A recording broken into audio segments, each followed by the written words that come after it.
Mike Perlman here for Techno Buffalo, reviewing the $50 with 2-year contract Pantech Pursuit 2.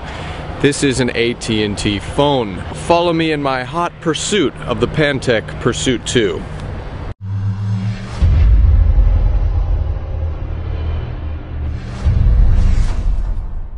After a considerable amount of time spent with the Pantech Pursuit 2, I can tell you one thing. It's a phone that really does not offer much.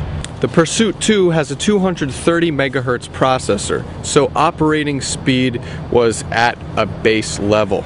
Now, this phone also has a touchscreen LCD, 2.8 inch diagonal, and it has a Motorola Droid 3-like keyboard that slides out. This phone is also rather portable and stylish.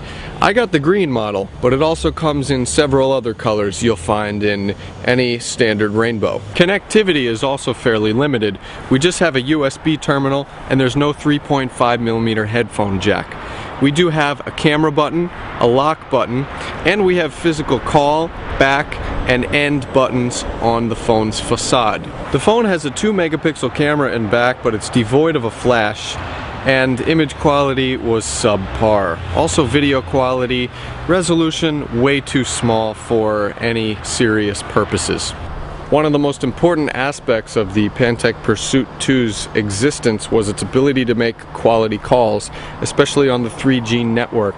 So if you're looking for just a basic messaging calling phone, the Pantech Pursuit 2 will do you just right. When it came to battery life, standby time on the Pantech Pursuit 2 was fantastic. It's slated up to 250 hours. However, talk time, as soon as you start talking on this bad boy, you have up to 3 hours of talk time. So it's really not an everlasting gobstopper when it comes to call longevity. I also found the Pursuit 2 to be exceedingly light on memory. It doesn't even ship with a micro SD card in the back, and I think we have something like 217 megabytes of onboard storage. But of course, one of the most important things about the Pantech Pursuit 2 was its operating system. It runs on a Brew MP operating system, which is code for proprietary Pantech last minute throw in an operating system.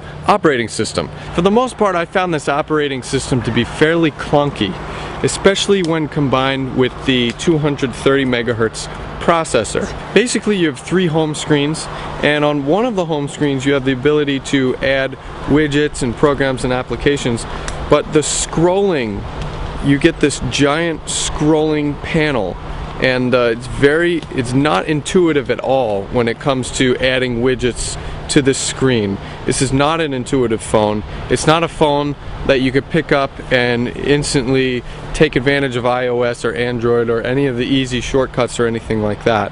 And I also downloaded, I paid for Shazam, okay, and Shazam cannot even recognize song. The internet browser on this phone is anything but quick, anything but intuitive. It reminded me of the molasses swamp from Candyland. For me, it's difficult to justify the purchase of the Pantech Pursuit 2, especially when the iPhone 3GS is $50 for AT&T as well. It just, when you stack them up together, it's a huge, monumental difference.